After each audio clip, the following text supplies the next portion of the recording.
Hello बच्चों, आज हम लोग शारीरिक शिक्षा में पाठ 5 व्यक्तित्व एवं नेतृत्व के बारे में जानेंगे। इसके अंतर्गत हम लोग जानेंगे व्यक्तित्व का अर्थ, विशेषताएं, सिद्धांत क्या हैं, व्यक्तित्व विकास को प्रभावित करने वाले कारक के बारे में, नेतृत्व का अर्थ, प्रकार, लक्षण और नेता के कार्य। सबसे पहले हम लोग देखेंगे व्यक्तित्व का अर्थ। व्यक्तित्व का अर्थ साधारणतः स्त्री तथा पुरुष के बाहरी रूप से लिया जाता है। सुंदर तथा प्रभावशाली शरीर वाले व्यक्ति को अच्छे व्यक्तित्व का माना जाता है। व्यक्तित्व अंग्रेजी शब्द पर्सनैलिटी का समतुल्य है। पर्सनैलिटी मूल रूप से अंग्रेजी का शब्द नहीं है। यह शब्द लैटिन के शब्द पर्सोना का अंग्रेजी रूपांतरण है। इसका अर्थ होता है मुखौटा। व्यक्तित्व की विशेषताएं। एकता। व्यक्तित्व शारीरिक, मानसिक, सामाजिक, संवेगात्मक क्रियाओं का एक रूप है। किसी व्यक्ति के व्यक्तित्व का मूल्यांकन के लिए सभी क्रियाओं का सामूहिक प्रभाव जानना आवश्यक होता है ताकि उसी पक्ष का मूल्यांकन कर सकें। सामाजिकता। मानव सामाजिक प्राणी है। बिना समाज के उसका विकास संभव नहीं है। आत्मचेतना। किसी विकसित तथा परिपक्व बालक में आत्मचेतना का प्रादुर्भाव होता है। इसी कारण वह दूसरों की प्रशंसा और अपनी प्रशंसा, सफलता विफलता से प्रभावित होता है और यह निष्कर्ष भी निकाल लेता है कि दूसरे व्यक्ति किस दृष्टि से देखते हैं, क्या दोष निकालते हैं या गुण बताते हैं। वातावरण के साथ समायोजन। अच्छे व्यक्तित्व की विशेषता है कि वह वातावरण के साथ समायोजन कर लेते हैं, जैसे अध्यापक, दुकानदार, डॉक्टर आदि। ध्येय की ओर अग्रसर होना। आकर्षक व्यक्तित्व हमें अपने जीवन पथ पर आगे बढ़ने की प्रेरणा देते रहते हैं। व्यक्तित्व के सिद्धांत। मनोविश्लेषणात्मक सिद्धांत, विशेषक सिद्धांत और मार्ग सिद्धांत। व्यक्तित्व विकास को प्रभावित करने वाले कारक। वंशानुक्रम, वातावरण। वंशानुक्रम से प्राप्त अंग भी विकास पर प्रभाव डालते हैं। इसके अंतर्गत उपगल ग्रंथि। यह ग्रंथि गल ग्रंथि निकट होती है।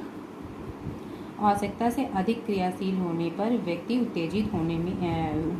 को उत्तेजित करने में यह सहायक होता है। गल ग्रंथि। इस ग्रंथि की स्थिति गल ग्रंथि के मूल में और ग्रीवा के समक्ष होती है। इस ग्रंथि के अधिक क्रियाशील होने पर व्यक्ति में उत्तेजना, चिंता, बेचैनी उत्पन्न होती है और कम क्रियाशील होने पे थकान, मानसिक दुर्बलता उत्पन्न होती है। पीयूष ग्रंथि।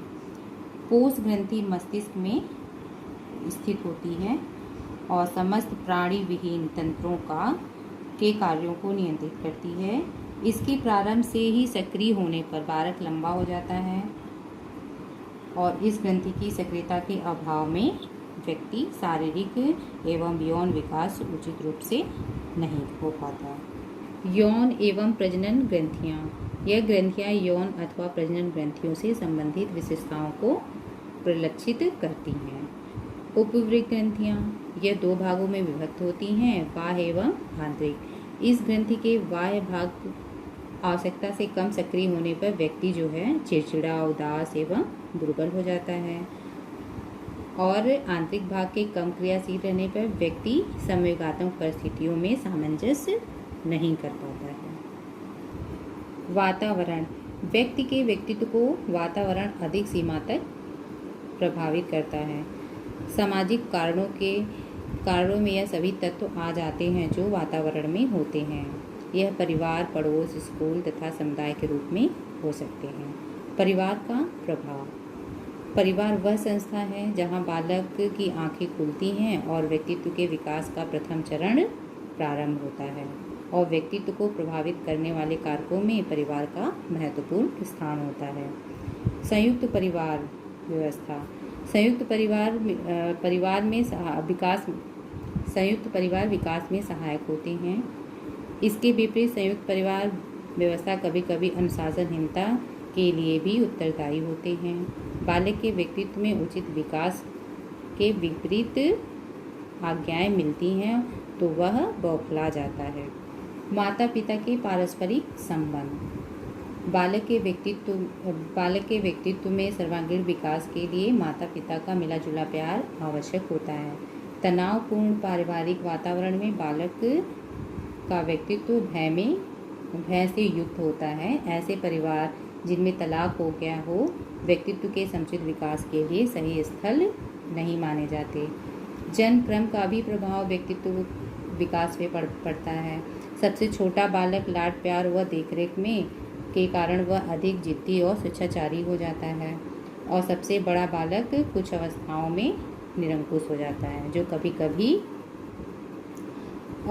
कभी वह दक्ष भी पाया जाता है। परिवार की आर्थिक स्थिति। गरीब होने पर भरपेट भोजन नहीं मिल पाता और व्यक्ति कमजोर व्यक्तित्व वाला हो जाता है, और जहाँ जो घर धनी हैं उनके बालक स्वास्थ्य की दृष्टि से अच्छे दिखते हैं। परिवार का सामाजिक स्तर। बालक के विकास में समाज का विशेष प्रभाव पड़ता है और यह व्यक्तित्व के गुणों को प्रभावित करता है। उच्च सामाजिक स्तर वाले परिवार के बालक निर्भीक, साहस और उनमें वीरता पाई जाती है। परिवार पड़ोस का व्यक्तित्व को वह प्रभावित करता है। अगर अच्छे पड़ोसी हो तो बालक अच्छा होता है और बुरे पड़ोसी निकल जाए तो उसका प्रभाव भी बच्चों पर पड़ता है। विद्यालय। बालक का कुछ विकास विद्यालय के पर्यावरण पे भी निर्भर करता है। विद्यालय का यदि स्वस्थ वातावरण और पर्यावरण हो तो बालक का व्यक्तित्व विकास उचित रूप से होता है। नेतृत्व का अर्थ। समाज की शक्ति संरचना में नेतृत्व का प्रमुख स्थान है।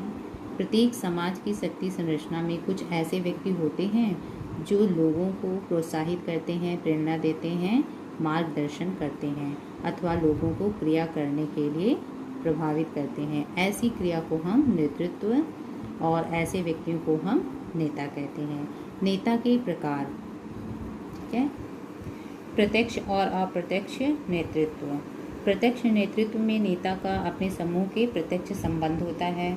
वह अपने समूह के सदस्यों की समस्याओं और आवश्यकताओं को समझता है और उसका समाधान करता है।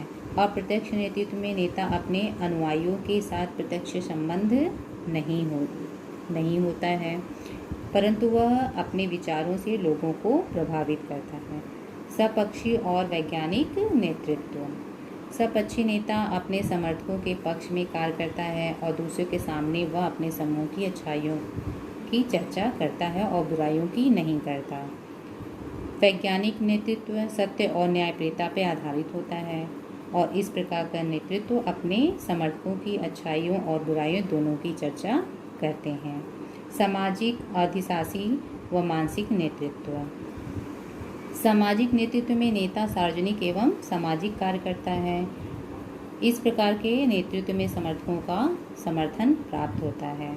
और मानसिक नेतृत्व में अच्छे नेता कार्य करने के लिए एकांत का वातावरण चाहता है और वह एकांकी जीवन व्यतीत करते हुए लोगों का नेतृत्व करते हैं।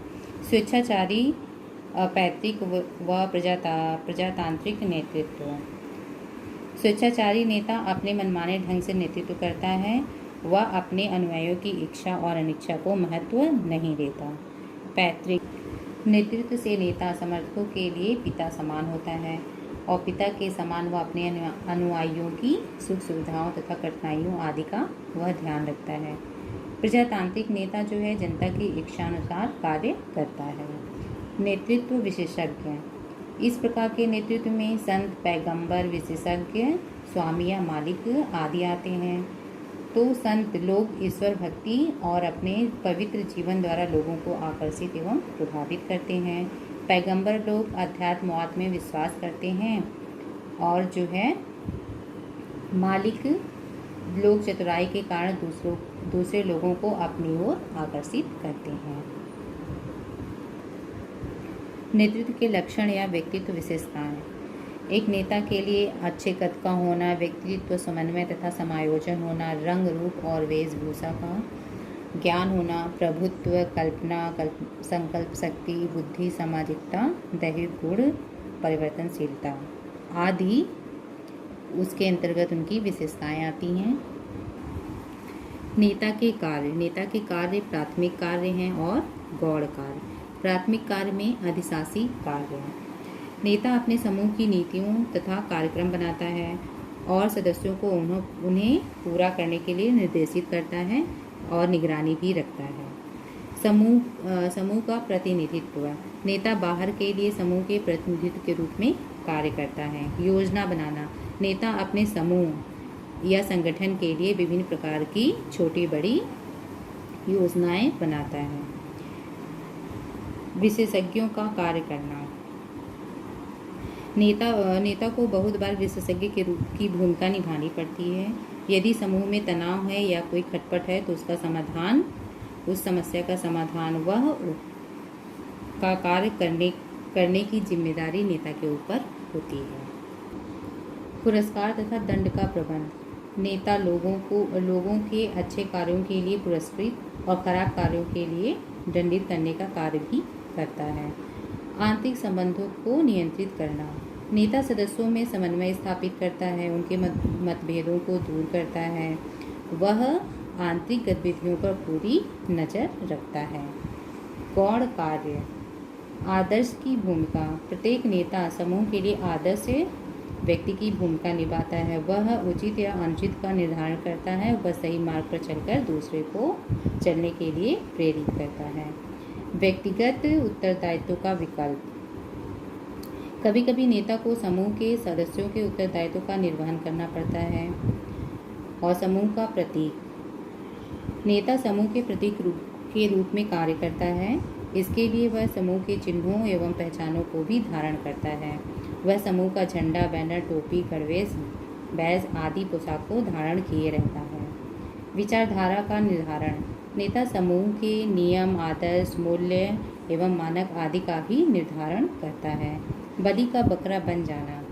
नेता को सत्ता का लाभ भी मिलता है तो कभी कभी उसे अनायास ही बदनामी और हिंसक वारदातें भी झेलनी पड़ती हैं और कभी कभी उनकी हत्या भी कर दी जाती है। पिता तुल्य कार्य। एक पिता की जो भूमिका परिवार के सदस्यों के प्रति होती है वैसी ही भूमिका समूह के प्रति नेता की होती है।